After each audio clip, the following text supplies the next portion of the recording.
بسم اللہ الرحمن الرحیم رب زدنی علما۔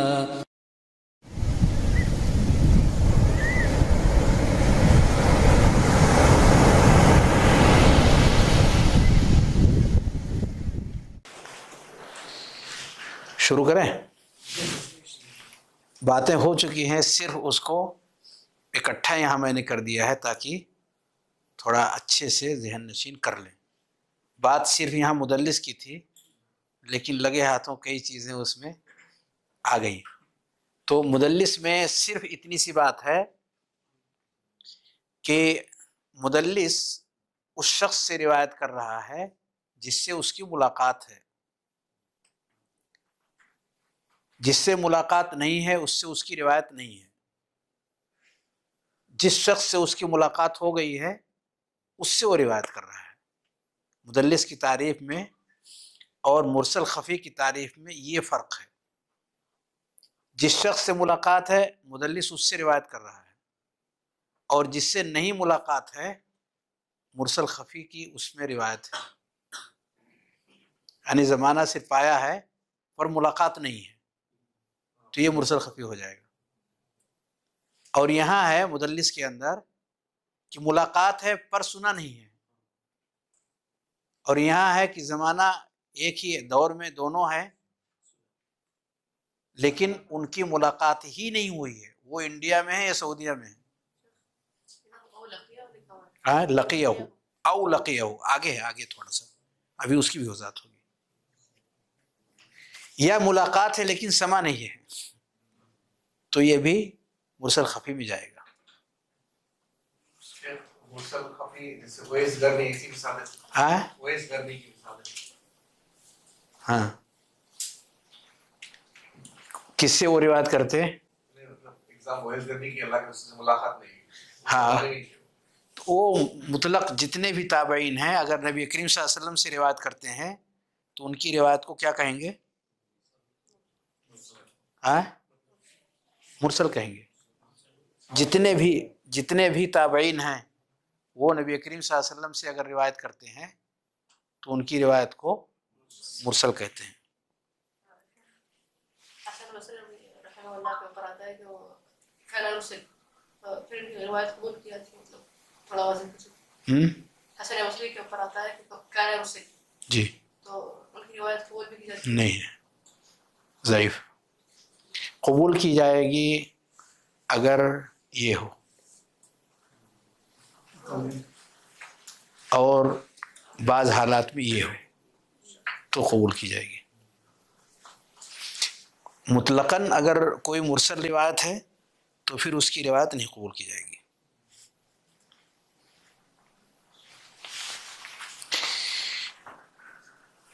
اس کا درجہ کیا ہو جائے گا؟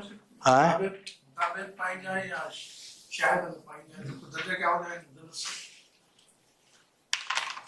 کیا ہوا؟ مطابق مسلم میں پائی جائے، ہاں، مطابق یا نہیں، ابھی آتا ہوں، ابھی اس کی طرف آتا ہوں۔ ابھی صرف میں مدلس اور مرسل خفی کی بات کر رہا ہوں۔ دونوں کو اکٹھا میں نے اس لیے کیا ہے تاکہ دونوں کو الگ الگ کیا جا سکے، دونوں کو الگ کرنا مقصود ہے۔ ابھی اس سے پہلے اس کا تذکرہ صرف سرسری آیا ہے، مدلس اور مرسل خفی کا تذکرہ آیا ہے، لیکن بالکل نام کے ساتھ آیا ہے کہ سخت جو ہوگا ظاہری، یعنی حدیث کو رد کیا جائے گا تو اس کی دو شکل ہوگی، یا تو سخت فی الاسناد اور یا طعن فی راوی کی وجہ سے۔ تو سخت فی الاسناد جو رہے گا اس کی دو شکل بنے گی، ایک سخت ظاہر اور دوسرا سخت خفی۔ سخت ظاہر کی مثالیں پچھلے درس میں جا چکی ہیں، اس کا تذکرہ آ چکا ہے۔ سخت خفی تو اس میں دو نام آتا ہے، ایک نام آتا ہے مدلس اور دوسرا مرسل خفی۔ تو حدیث مدلس اور حدیث مرسل خفی یہ دونوں نام آتے ہیں سخت خفی میں۔ تو ایک سخت ظاہر ہے اور ایک سخت خفی ہے، تو خفی کی یہ دونوں مثالیں آئیں گی، ان کا نام آیا ہوا ہے۔ اب یہ اس کی وضاحت ہے، یہ اس کی وضاحت ہے۔ تو اب دونوں کو کے درمیان کیا فرق ہے چھوٹا سا، اس کو ہمیں ذہن نشین کرنا ہے۔ تو مدلس کے اندر یہ ہے کہ ملاقات ہے اور سماع ہے، لیکن وہ حدیث جو بیان کر رہا ہے اس حدیث کو اس نے نہیں سنا ہے۔ ملاقات ہے اور سماع ہے، لیکن وہ حدیث جو بیان کر رہا ہے اس حدیث کو اس نے نہیں سنا ہے۔ یہ ہے مدلس۔ جیسے ابھی جو حدیث ہم پڑھ رہے ہیں، کن فی الدنیا کا انک غریب او عابر سبیل، یہ حدیث مان لیں کہ ایک مدلس راوی نے بیان کیا، اس نے اس حدیث کو اپنے استاد سے نہیں سنا، حالانکہ یہ استاد وہ ہے جس سے اس کی ملاقاتیں بھی ہیں اور کئی احادیث کو سنا بھی ہے، پر یہ جو حدیث بیان کیا ہے یہ حدیث اس کے مسموعات میں سے نہیں ہے، تو یہ حدیث مدلس، یہ حدیث مدلس ہوگی، اور یہ کام کرنے والا مدلس ہوگا۔ یہ حدیث مدلس ہوگی اور یہ کرنے والا شخص مدلس ہوگا۔ مدلس کے معنی عیب چھپانا، عیب چھپانے والا شخص۔ تو یہ ہو گیا تدلیس، یہ ہو گیا تدلیس۔ مرسل خفی میں کہ زمانہ دونوں کا ایک ہے، ایک ہی زمانے میں ہے، لیکن دونوں کے درمیان ملاقات نہیں ہے، وہ انڈیا میں اور یہ سعودیہ میں، دونوں کے درمیان ملاقات ہوئی ہی نہیں ہے، یا سعودی میں یہ ہے اور وہ شام میں ہے، دونوں کی ملاقات ہوئی ہی نہیں ہے، یا ایک ہی شہر میں ہے لیکن کسی وجہ سے دونوں ایک دور میں ہیں لیکن ملاقات نہیں ہو پائی، کنفرم ملاقات نہیں ہوئی ہے، زمانہ ایک ہے پر یہ اس سے روایت کر رہا ہے، تو یہ مرسل خفی کہلائے گا،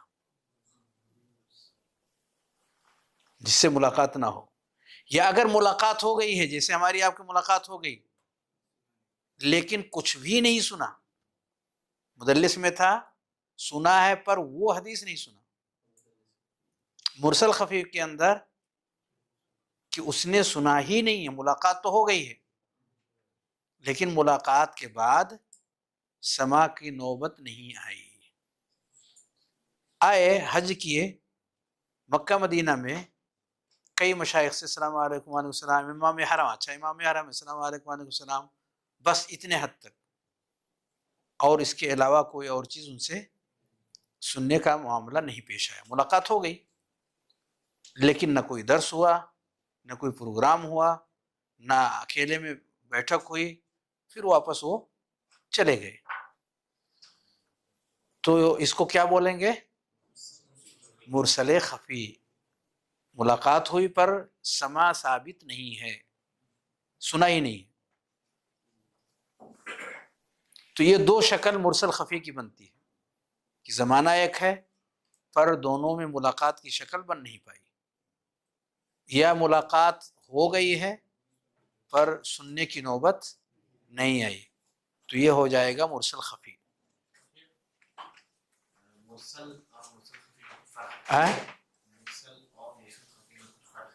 اب بتائیے، ساری حکایت آپ کے سامنے ہے، دونوں میں کچھ فرق ہے یا نہیں؟ کون بتائیں گے؟ سوال اپنی جگہ پر بہت اہم ہے۔ جی مرسل خفی آپ بول رہے کہ ملاقات نہیں ہوگی مرسل خفی، ایک میں یہ ہے کہ نہیں ہے، ایک میں یہ ہے کہ ہے، دو شکل ہے مرسل خفی میں، دو شکل ہے کہ زمانہ ایک ہے ملاقات نہیں ہے، وہ بھی مرسل خفی ہوگا، یا ملاقات ہو گئی ہے پر کچھ سنا نہیں ہے، وہ بھی مرسل خفی ہوگا۔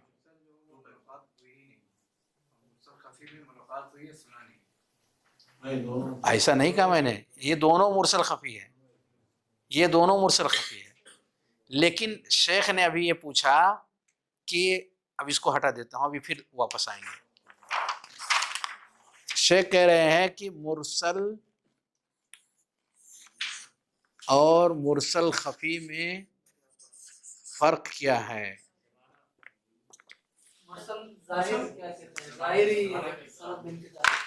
زمانہ بھی پایا، بات بھی نہیں، ماشاء اللہ، مرسل میں تابعی نے روایت کیا ہے. زبردست، یہ پرفیکٹ چیز ہے. سند کے آخر میں اگر سخت ہوا ہے تو وہ مرسل ہوگا، شرط ہے مرسل کے لیے، یہ شرط ہے. سخت کہاں ہوا ہو؟ سند کے آخر میں. اور یہ کنفرم ہے کہ وہ ظاہری سخت ہے، اور یہاں کنفرم نہیں ہے، اسی لیے شروع میں فرق کر دیا تھا کہ وہ ظاہر ہے اور یہ خفی ہے. تو دونوں میں فرق ہے کہ نہیں؟ مرسل میں یقینی طور پر 100 میں 100% سخت ہے، کچھ سوچنا ہی نہیں اس میں. یہ بھی غلط ہو گیا. اس سے پہلے میں نے بتایا تھا تابعی کہتا ہے کہ نبی کریم صلی اللہ علیہ وسلم نے فرمایا، پر یہ نہیں کہتا ہے کہ بیچ میں صحابی غائب ہے، وہ یہ نہیں کہتا، کیونکہ اگر وہ یہ کہہ دے تو ضعیف روایت نہیں بلکہ صحیح روایت مانی جائے گی، کیونکہ صحابہ سارے کے سارے ثقہ ہیں. وہ یہ کہتا ہے کہ نبی کریم صلی اللہ علیہ وآلہ وسلم کا یہ فرمان ہے، تو اے تابعی آپ نے یہ روایت نبی کریم صلی اللہ علیہ وسلم سے تو نہیں سنی کس سے؟ تو اب وہ جواب دیتا ہے کہ میں نے کسی اور تابعی سے سنی، یا یہ جواب دیتا ہے کہ میں نے کسی صحابی سے سنی. دونوں طرح کا احتمال موجود ہے، کہ ہو سکتا ہے صحابی سے سنا ہو، واضح نہیں ہے، اس سند کے اندر ایسی کوئی وضاحت نہیں ہے. ہو سکتا ہے صحابی سے سنا ہو سکتا ہے کسی تابعی سے سنا ہو. دونوں شکلیں اس میں پائی جا سکتی ہیں، اور اسی احتمال کے پیش نظر اس کو ضعیف کہا گیا، کیونکہ دوسرا جو تابعی ہے معلوم نہیں ہے وہ کیا ہے، ثقہ ہے یا ضعیف ہے. ضعیف بھی ہو سکتا ہے، ثقہ بھی ہو سکتا ہے. تو اس احتمال کی بنیاد پر اس کو صحیح نہیں قرار دیا گیا مرسل کو. یہ ہو گیا مرسل سخت ظاہر ہے، اس کا ظاہر ہے کا مطلب یقینی سخت ہے. یہاں چھپا ہوا ہے، ہر ایک کے لیے ظاہر نہیں ہے. ہم جیسے لوگ اس میں دھوکہ کھا جائیں گے، کیونکہ دونوں کا ایک ہی زمانہ ہے. تابعی اور نبی کا زمانہ ایک ہے. یہاں سخت ظاہر ہے مرسل میں، اور یہاں سخت چھپا ہوا ہے. لا يطلع علیہ الا الائمۃ الحذاق، ہر شخص اس تک نہیں پہنچ پاتا. جن کو ہر ایک کے بارے میں ڈیٹیل جانکاری ہے، ہر روایات کے بیک گراؤنڈ کا جن کو تفصیلی معلومات ہے، وہ اس کمی کو پکڑ لیتے ہیں. تو گفتگو ہو رہی تھی تدلیس اور مرسل خفی کے بارے میں. یہ کلیئر ہوا نا؟ یہ سخت ظاہر ہے اور یہ سخت خفی ہے. اس کے اندر آخر میں سخت ہے، اور اس میں آخر نہیں، آخر والا جائے گا تو پھر اوپر نکل جائے گا. یہ بیچ میں ہے.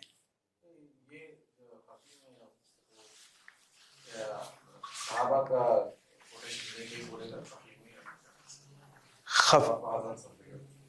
مرسل خفی میں جگہ یہ نہیں بتایا گیا کہ کس جگہ ہو رہا ہے، لیکن جس سے بھی وہ روایت کر رہا ہے اس کی یہ کیفیت ہے کہ دونوں کا زمانہ ایک ہے، پر دونوں میں ملاقات نہیں ہے. دو راوی ہیں، بشرطے کہ وہ تابعی اور نبی کے بیچ کا مسئلہ نہ ہو، کیونکہ وہ مرسل میں جاتا. اس کو آپ الگ کر دیں، اب اس کے نیچے آ جائیں. اگر یہ کیفیت دو راویوں کے بیچ میں پائی جا رہی ہے کہ ان دونوں کا زمانہ ایک ہے پر ملاقات نہیں ہے، تو آپ سمجھ جائیے کہ یہ مرسل خفی ہے. کہیں بھی ہو سکتا ہو، کہیں بھی وہ چیز ہو سکتی ہے، کہیں بھی یہ سخت پایا جا سکتا ہے. لیکن مرسل کے لیے لازم ہے کہ وہ آخر میں رہے گا، ہے نا؟ کلیئر ہے؟ واپس آتے ہیں.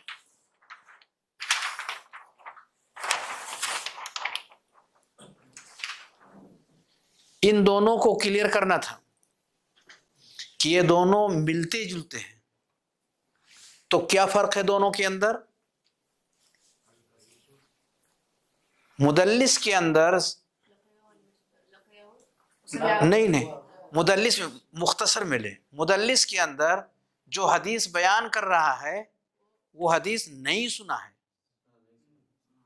مدلس کے اندر جو حدیث بیان کر رہا ہے اس حدیث کو اس نے نہیں سنا ہے، لیکن ظاہر یعنی اس کے لیے جو کلمہ استعمال کر رہا ہے، جو صیغہ استعمال کر رہا ہے، اس سے ایسا لگ رہا ہے کہ شاید اس نے سنا ہو. احتمال ہے. اس صیغے میں نہ تو نفی ہے نہ اس بات ہے. اس صیغے میں ان کہہ دیا، قالا کہہ دیا، ذکرہ کہہ دیا، روا کہہ دیا. وہ صیغہ ایسا نہیں ہے کہ جس سے یہ کنفرم ہو کہ اس نے سنا ہے یا نہیں سنا ہے. دونوں ہو سکتا، دونوں ہو سکتا. اس صیغے کے اندر دونوں احتمال موجود ہے. جیسے اس سے پہلے مرسل کے بارے میں بھی بتایا کہ ہو سکتا ہے وہ تابعی ہو سکتا ہے وہ صحابی ہو. کنفرم نہیں ہے. یہاں بھی کنفرم نہیں ہے، یہاں بھی کنفرم نہیں ہے. یہ بھی ہو سکتا، یہ بھی ہو سکتا. کلیئر؟ اس کی بنیاد پر جب ہم یہ دیکھ رہے ہیں کہ ممکن ہے کہ اس نے اس حدیث کو سنا ہو، ممکن ہے اس حدیث کو نہ سنا ہو، ایسا صیغہ اس نے استعمال کیا ہے اور اس کی عادت ہے. اس شخص کی کیا عادت ہے؟ عیب چھپانے والی. عیب چھپانے کا مسئلہ کیا ہے سند کے اندر؟ کہ جو ضعیف راوی ہے اس کو آہستہ سے غائب کر کے جو اس کے بعد کا راوی ہے اور جو ان دونوں کے درمیان کا ہے دونوں کو اکٹھا ذکر کر دیا. تو ضعیف غائب ہو گیا، ثقہ سند کے اندر نظر آ رہے ہیں. تو کیا لگے گا کہ حدیث صحیح ہے.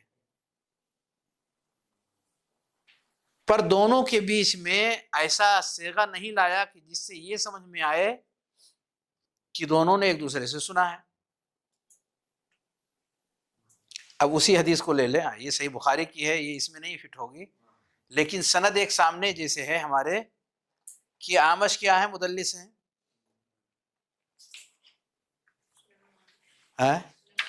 ہاں، اعمش مدلس ہیں.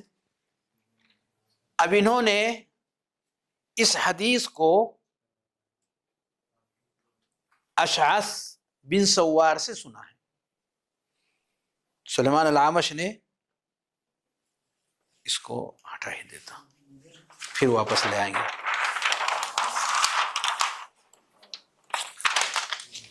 اس حدیث کو انہوں نے کس سے سنا ہے؟ سلیمان ابن مہران الاعمش. انہوں نے کس سے اس حدیث کو سنا؟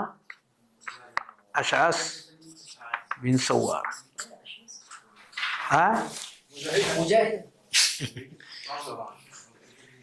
اور ان سے روایت کر رہے ہیں مجاہد، اور مجاہد سے مجاہد کے بعد ابن عمر ہے. ابن عمر میں نے الٹا لکھ دیا، نیچے لکھ دیا، اوپر سے سند آنی چاہیے، ہونا چاہیے اس کے اوپر. اشعث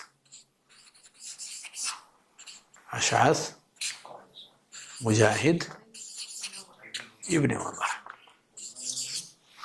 آپ نیچے سے دیکھو اوپر سے دیکھو.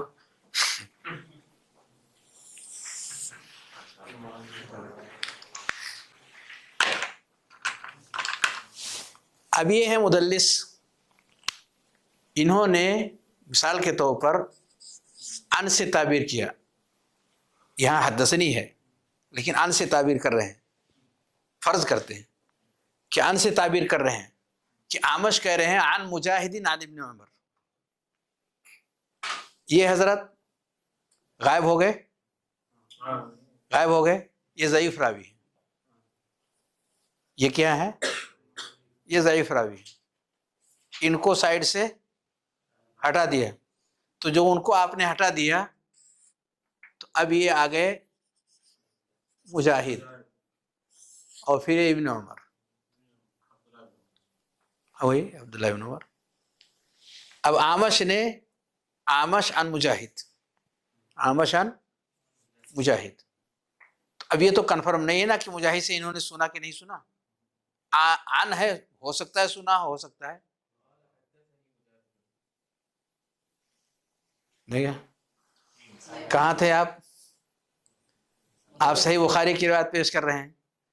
میں نے شروع ہی میں کہا کہ یہ روایت بطور نمونہ کے پیش کر رہا ہوں، بطور مثال کے پیش کر رہا ہوں، کیونکہ اپنے سامنے یہ سند ہے، اپنے سامنے یہ سند ہے، اور یہ جو میں نے نام اور مثال دیا ہے ایسا لوگوں نے کہا بھی ہے اس روایت کے بارے میں، ایسا لوگوں نے کہا بھی ہے اس روایت کے بارے میں کہ اعمش نے یہ روایت مجاہد سے نہیں سنی ہے، علی بن مدینی سے دھوکہ ہو رہا ہے، علی بن مدینی سے دھوکہ ہو رہا ہے۔ علی بن مدینی امام جبل، جن کے بارے میں امام بخاری کا کہنا ہے مستصغرت نفسی عند احد مستصغرت عند علی بن مدینی، اتنا چھوٹا میں نے اپنے آپ کو کسی کے پاس نہیں سمجھا جتنا کہ علی بن مدینی کے سامنے میں نے اپنے آپ کو چھوٹا پایا۔ وہ روایت بیان کر رہے ہیں، یہی روایت، قال حدثنا علی بن مدینی علی بن عبداللہ قال حدثنا محمد بن عبد الرحمن ابو المنذر الطفاوی عن سلیمان الاعمش، آگے قال حدثنی مجاہد۔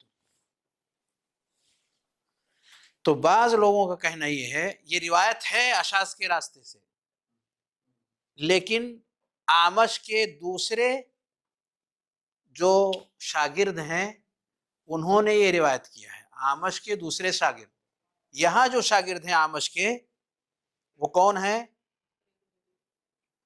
طفاوی، محمد بن عبد الرحمن طفاوی، طفاوی نے یہاں روایت کی ہے، اور طفاوی سے روایت کرنے والے کون ہیں؟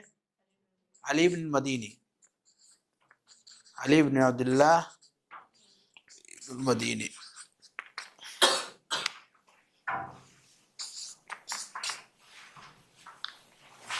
تو امام بخاری نے علی بن مدینی سے روایت کیا، انہوں نے طفاوی سے، انہوں نے اعمش سے۔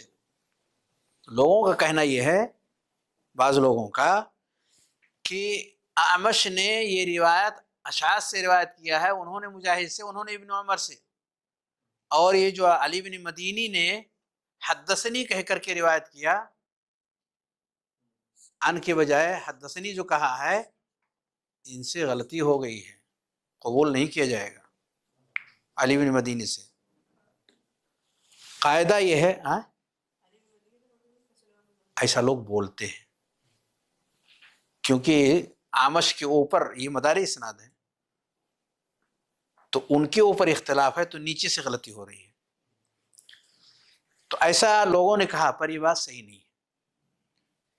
روایت زیادتی ان کی نہیں قبول کی جائے گی جو کم درجہ کے حافظ ہیں،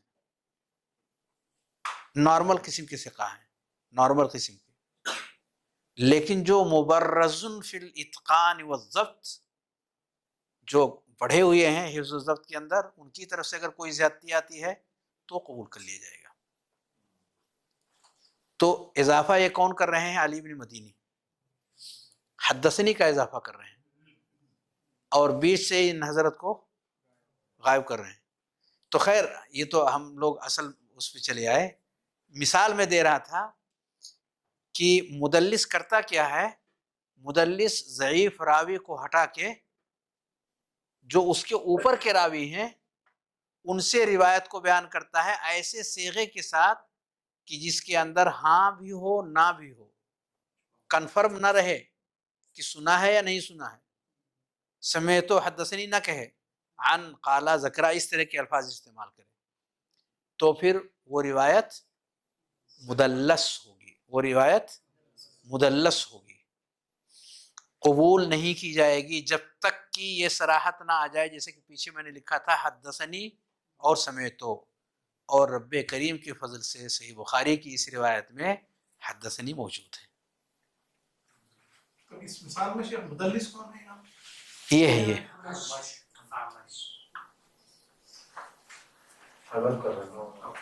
یہاں پہ نہیں کرتے، یہاں سے تدلیس سے محفوظ ہو گیا کیونکہ حدثنی صراحت کے ساتھ موجود ہے، تو اس میں تدلیس نہیں ہوا۔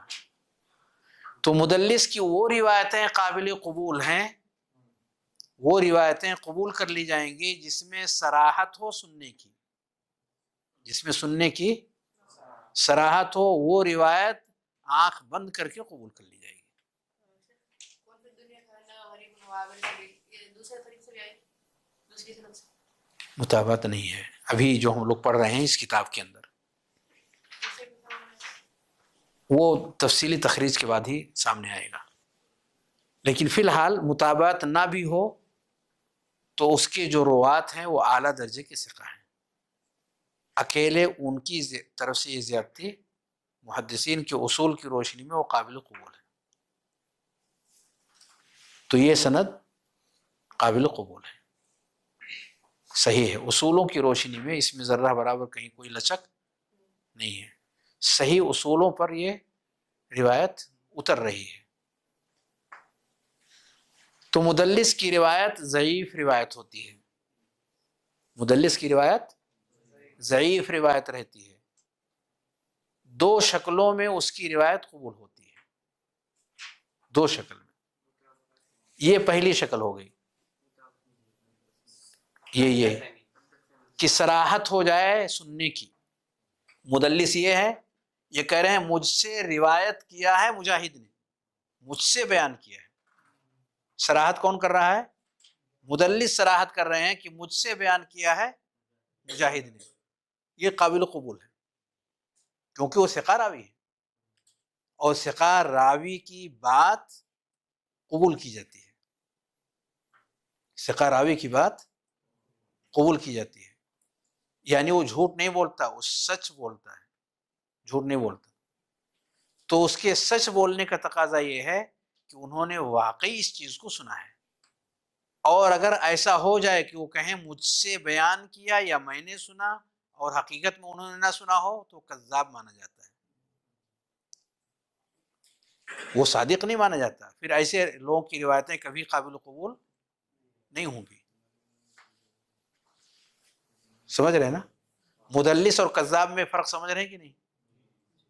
مدلس وہ یہ نہیں کہتا کہ میں نے سنا اور حالانکہ اس نے نہ سنا ہو، وہ ایسا نہیں کہتا، وہ ایسا دکھا رہا ہے کہ دونوں روایتوں میں اتصال ہے، اس کے تصرف سے ایسا سامنے والے کو محسوس ہوگا حالانکہ ایسا نہیں ہے، اس نے ایسا تصرف کیا۔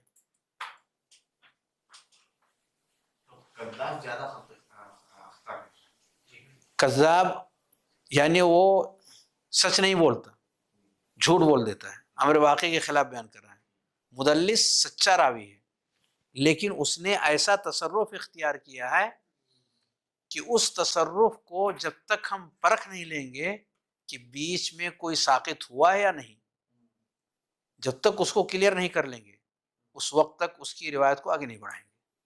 تو کیسے کلیئر کریں گے؟ ایک شکل تو یہ ہو گئی کہ بعض سندوں میں وہ صراحت کر دے تو اوکے کر دیں گے، یعنی فوراً ہی مدلس کی روایت کو روک دی جائے گی، آگے نہیں بڑھے گا، پہلے تحقیق کرو کہ آخر ان دونوں کے بیچ میں کوئی مسئلہ تو نہیں ہے۔ تو ایک شکل یہ آئے گی کہ اگر انہوں نے صراحت سے کام لیا ہے تو اس کو قبول کر لی جائے، چلو یہ قبول ہو گئی۔ دوسری شکل جو پیچھے گزرا، متابعات، هو الحدیث الذي يشارك فيه راوی روایت الحدیث الفرد لفظا ومعنا او معنا فقط مع الاتحاد في الصحابی، اس کو متابعت کہتے ہیں۔ متابعت اگر اس کی آ جائے تو بھی قابل قبول ہے۔ تو متابعت کیا ہے؟ کہ ایک راوی ویسے ہی روایت بیان کر رہا ہو جیسے کہ دوسرے شخص نے بیان کیا ہے، اور جا کر کے اس کی روایت صحابی میں مل جائے، جا کر کے اس کی روایت کہاں مل جائے؟ صحابی میں مل جائے، یہ ہے متابعت۔ وہاں بھی صراحت نہیں ہوئی، یہاں کوئی پرابلم نہیں ہے، متابعت میں کوئی پرابلم نہیں ہے، صرف دیکھنا یہ ہے کہ اسی صحابی سے وہ روایت ہے یا کسی اور سے،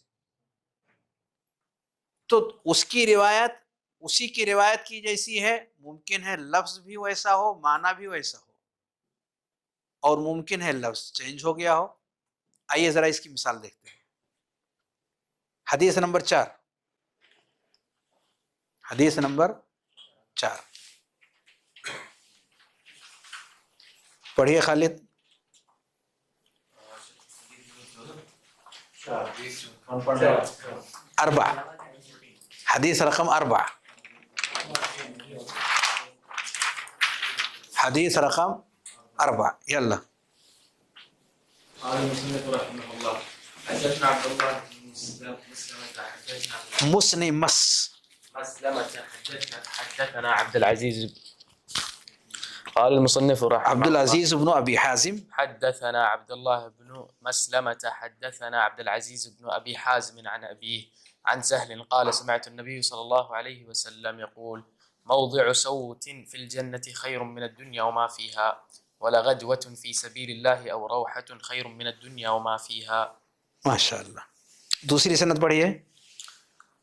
قال حدثنا قبيصة حدثنا سفيان عن أبي حازم عن سهل بن سعيد عن سهل بن سعد رضي الله عنه عن النبي صلى الله عليه وسلم قال الروحة والغدوة في سبيل الله أفضل من الدنيا وما فيها. اب ذرا مجھے ایک ایک نام بتائیے. صحابی کا نام سہل بن سعد. صحابی کا نام سہل بن سعد رضی اللہ تعالیٰ عنہ. صحابی سے روایت کرنے والے جو راوی ہیں ان کا نام صحابی سے روایت کرنے والے جو راوی ہیں ان کا نام ابو حازم. ابو حازم نہیں ہے آپ لوگوں کے یہاں. ابی حازم ہے تو ابھی ان رہے گا تو ابھی ہو جائے گا اور ان نہیں رہے گا تو ابو رہے گا. تو یہاں ان میں نے نہیں لکھا ہے. نہیں سمجھ میں آیا. جہاں ان لکھیں گے وہاں ان ابی حازم ہو جائے گا اور جہاں ان نہیں لکھیں گے وہاں کیا ہو جائے گا ابو حازم ہو جائے گا. تو یہاں میں نے ابو حازم لکھا کیونکہ پہلے ان میں نے نہیں لکھا. جی بارک اللہ فیک. ابو حازم سے روایت کرنے والے کون ہیں پہلی روایت میں ابو حازم سے روایت کرنے والے کون ہیں؟ عبد العزیز. ماشاء اللہ. کون ہے عبد العزیز؟ نہ ہاتھ اٹھائیے. اس میں نہیں ہے کوئی عبد العزیز. عبد العزیز ابن ابی حازم.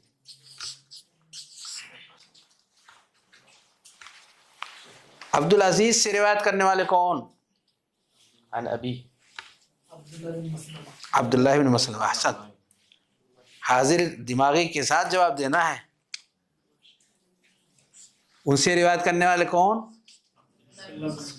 عبداللہ ابن مسلمہ. ان سے روایت کرنے والے کون؟ امام بخاری رحمۃ اللہ علیہ.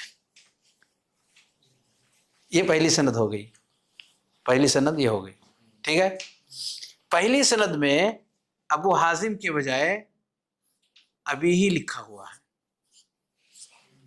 تو اب یہ نام پڑھیے دیکھیے یہ نام صحیح لکھا ہے.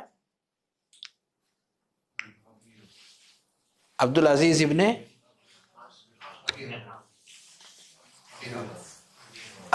ابن ابی حازم. یہ اپنے ابو سے روایت کر رہے ہیں. تو ابو کا مطلب ابو حازم. صحیح ہے نام. سند میں جو لکھا ہوا ہے عن ابیہ تو عن ابیہ کا مطلب یہی ہوگا کہ عبد العزیز ابن ابی حازم ابو حازم سے روایت کر رہے ہیں. ٹھیک ہے. دوسری سند دیکھیے. دوسری سند میں کون ہے کون نہیں ہے؟ دوسری سند میں کون ہے کون نہیں ہے؟ ابھی حازم ہے. نہیں ہے. ابو حازم سے روایت کرنے والے کون؟ احسنت بارک اللہ فیک. ابو حازم سے روایت کرنے والے سفیان.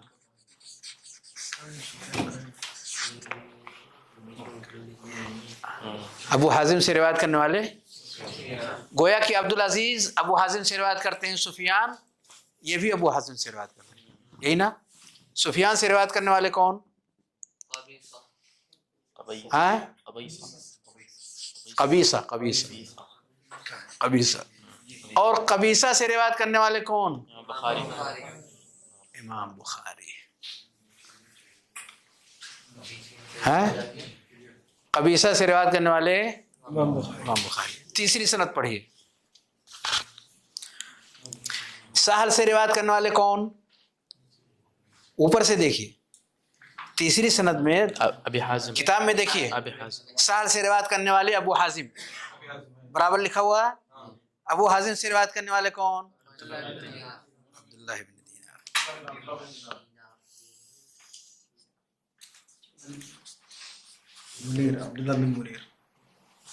عبداللہ بن دینار۔ عبداللہ بن دینار سے روایت کرنے والے عبدالرحمن بن عبداللہ، عبد الرحمن، کیا بات ہے، عبد الرحمن اپنے ابو سے روایت کر رہے ہیں، چلیے اتنا ہی کافی ہے۔ اور عبد الرحمن سے روایت کرنے والے عبداللہ ابن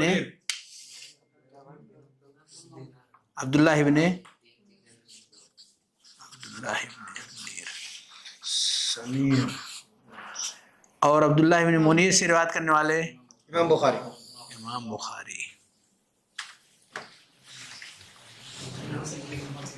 ہاں 3 سندیں ہو گئی، چوتھی سند پڑھیے، سہل ابن سعد سے روایت کرنے والے ابی حازم، ابو حازم برابر، ان سے روایت کرنے والے سفیان سے روایت کرنے والے علی بن عبداللہ، ہاں علی بن عبداللہ، علی بن عبداللہ، اللہ اکبر، ایک حدیث کے 4 سندیں نکلے۔ علی بن عبداللہ سے روایت کرنے والے امام بخاری۔ امام بخاری۔ آ جائیے یہاں تک، ہیں ان سے روایت کرنے والے کون؟ امام بخاری۔ ہو گیا علی بن عبداللہ، یہ علی بن مدینی ہے، اس میں لکھا ہوا ہے پورا نام عبد الرحمن بن عبداللہ بن دینار، کتاب میں پورا نام لکھا ہوا تھا اس لیے میں نے اتنا ہی لکھا۔ یہ ہے پوری سند، جو یہاں لکھا ہوا ہے وہ یہاں سامنے ہے۔ کیا بتانا مقصود ہے؟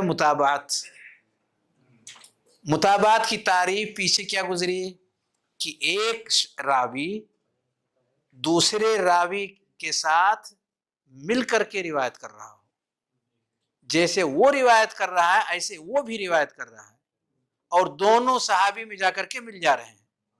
تو اب ذرا دیکھیے ان کی روایت صحابی میں جا کے مل رہی ہے کہ نہیں؟ صحابی سے پہلے مل رہی ہے، صحابی سے پہلے آ کر کے مل رہی ہے، ابو حازم بھی مل جا رہے ہیں۔ تو جن میں آ کر کے ملتی ہے ان کو کہا جاتا ہے مدار سند، یعنی سند انہی کے اوپر آ کے گھوم جا رہی ہے۔ دوار بناتے ہیں نا، دوار بناتے ہیں، گاڑیاں ادھر سے بھی آتی ہیں، ادھر سے بھی آتی ہیں، ادھر سے بھی آتی ہیں، سرکل پھر وہیں سے گھوم جاتی ہے چاروں طرف۔ یہ ابو حازم مداری اسناد ہو گئے، مداری نہیں، مداری ڈھول بجاتا ہے، دارا یا دور سے ہے، وہ بھی گھماتا ہی ہے، اسی لیے اس کو مداری کہتے ہیں۔ مدار اسناد، مدار سند، مدار سند۔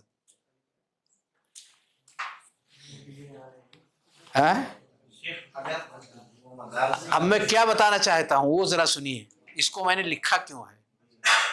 اس کو میں نے اس لیے لکھا کہ ہمارے سامنے یہ روایت ہے، فرض کریں یہ نمبر 1 کی جو روایت ہے، یہ ہمارے سامنے روایت تھی، ہمیں محسوس ہوا کہ کوئی عبد العزیز کی مطابعت کرنے والا ہے کہ نہیں، ہمیں تلاش ہوئی، اور فرض کریں کہ یہ مدلس تھے، تو اس لیے ہم کو ضرورت محسوس ہوئی کہ ان کا کوئی مشارک تلاش کریں، کہ کسی نے ویسے ہی روایت کیا ہو جیسے کہ انہوں نے روایت کیا ہے۔ تو ڈھونڈے تو 2-3 لوگ مل گئے، 2-3 لوگ مل گئے جنہوں نے ویسے ہی روایت کیا ہے جیسے انہوں نے روایت کیا ہے۔ تو کہیں گے کہ سفیان نے عبدالعزیز کی متابعت کیا ابو حازم میں، اور عبداللہ بن دینار نے بھی عبدالعزیز کی متابعت کیا ابو حازم میں۔ تو اگر کچھ کمزوری بھی ہے عبدالعزیز کے اندر کہ وہ مدلس ہے، مثال کے طور پر انہوں نے عنعنہ سے بیان کیا، تو ان کی روایت قبول کر لی جائے گی، پکی مطابقت ہو گئی نا۔ آ کر کے انہوں نے ویسی روایت کیا جیسے انہوں نے کیا، ابو حازم میں آ کر کے دونوں مل گئے، تو اس کو کہا جاتا ہے اعلیٰ درجے کی متابعت، متابعت تامہ، کہ دونوں کا شیخ ایک ہو جائے، تو ایک ہی شیخ میں سب لوگ آ کر کے مل رہے ہیں، شیخ سب کا ایک ہی ہے، یہ متابعت تامہ ہو جاتا ہے۔ کوئی بھی ہو سکتا ہے، ممکن ہے یہ مدلس ہو، ممکن ہے یہ مدلس ہو، اب ہم کو تو ایک دوسرے کی مطابقت ہو جا رہی ہے۔ تو اگر کوئی ایک مدلس ہے اور ہم کو یہ دیکھنا ہے کہ مدلس نے عنعنہ سے روایت کیا ہے، تو ذرا دیکھیں کوئی اور ہے جو ان کی طرح سے روایت بیان کر رہا ہے یا نہیں، تو ڈھونڈے تو مل گئی روایتیں، تو جب روایتیں مل گئیں تو مطابعت وہاں ہمیں مل رہی ہے، تو اس مطابعت کے ساتھ میں اس روایت کو قبول کر لی جائے گی۔ یہ اس کی مثال ہے، یہ اس کی مثال ہے سمجھنے کے لیے، حالانکہ اس میں کوئی مدلس نہیں ہے، لیکن سامنے ہم لوگوں کے سامنے یہ روایت تھی، مطابعت والی روایت تھی، اس لیے اس روایت کو ہم نے یہاں پیش کر دیا ہے جو پچھلے درس میں پڑھ چکے ہیں۔ اور یہ بھی دیکھ لیں کہ اس کی تعریف میں پیچھے گزر چکا ہے لفظاً و معنن او معنن فقط، لفظاً و معنن او معنن فقط، کہ لفظ بھی اور معنی بھی دونوں ایک جیسا روایت کر رہے ہیں، یا لفظ ان کا الگ ہے، ان کا لفظ الگ ہے، لیکن دونوں کا مفہوم ایک ہے، تب بھی وہ چل جائے گا۔ اب ان سند کے نیچے دیکھیں جو روایتیں پیش ہوئی ہیں، وہ روایتیں میل کھا رہی ہیں یا نہیں کھا رہی ہیں؟ معنوی طور پر تو سب ایک دوسرے سے میل کھا رہی ہیں، لفظاً میں تھوڑا سا کہیں کہیں کمی زیادتی ہے، کہیں اختصار ہے، کہیں لمبا ہے، کہیں مختصر ہے، اس طرح کی چیزیں موجود ہیں۔ تو یہ متابعت کی اعلیٰ درجے کی مثال ہے جو یہاں پر ذکر ہوئی۔ یہ سب ایک ہی سند کے روات ہیں، ایک ہی سند کے الگ الگ روات ہیں۔ شاہد کی مثال کیا ہے؟ ٹائم ہے کہ ختم ہو گیا؟ ہم لوگ حدیث پڑھنے آئے تھے، مصطلح پڑھنے لگے۔ ہاں، صحابی سے پہلے جو ہے ان پر سب ملنا ضروری ہے، سب حاضر۔ استاذ پہ ملنا، استاذ اگر صحابی بن رہا ہے تو مطابقت عامہ ہو جائے گا، استاذ اس کے نیچے اگر ہے اس میں آ کر کے سب مل جا رہے ہیں، جیسے یہاں آ کر کے مل گئے، تو جہاں بھی آ کر کے مل جائیں گے وہاں مطابقت عامہ ہوگا۔ اور اس کے اوپر اگر مل رہے ہیں، یعنی راوی یہاں نیچے ہے، اس کو مطابقت کی ضرورت ہے، یہ عبداللہ بن مسلمہ کو، عبدالعزیز کو نہیں ضرورت تھی، گڑبڑی ان کے اندر ہے مثال کے طور پر، اور مل رہے ہیں ابو حازم میں، تو یہ مطابقت قاصرہ ہوگا۔ اس سے بھی قوت ملتی ہے اعلیٰ درجے کی، لیکن اس کے بنسبت تھوڑا کم رہتا ہے۔ یہ مطابقت قاصرہ ہے، وہ مطابقت عامہ ہے، یعنی ان کو ضرورت تھی قوت کی، ان کے شیخ یہ ہیں، یہاں آ کر کے سب لوگ نہیں ملے بلکہ ان کے اوپر جا کر کے ملے، تو اب یہ مطابقت قاصرہ ہو جائے گا۔ اس کے شیخ میں ملنا، جن کو ضرورت ہے مطابقت کی ان کے شیخ میں ملنا، تو یہ تامہ ہوگا، اور جن کو ضرورت ہے ان کے شیخ میں نہ مل کر کے اوپر اگر جا کے مل رہے ہیں تو یہ قاصرہ ہو جائے گا۔ قابل اعلیٰ درجے کے قابل قبول ہے، ہاں، یہ مطابقت کوئی بھی ہو، قاصرہ ہو تامہ ہو، مدار سند جو ہے عبداللہ بن مسلمہ، ہاں یہی ہے مدار سند، یہ ابو حازم، پیچھے ہو جائیں گے. یہ مدار سند جس پہ آ کر مل رہے ہیں وہی مدار سند رہیں گے. اگر یہ مدلس ہو گئے اور یہاں مل رہے ہیں، یہاں اگر مل رہے ہیں تو یہ مدار سند ہو گئے، اگر وہیں مل رہے ہیں تو وہی مدار سند رہیں گے، جہاں مل رہے ہیں مدار سند وہیں رہیں گے. یہ مثال متابعت کی ہوئی، میرے خیال سے زیادہ ہو جا رہا ہے تو چھوڑ دیتے ہیں دوسرا والا.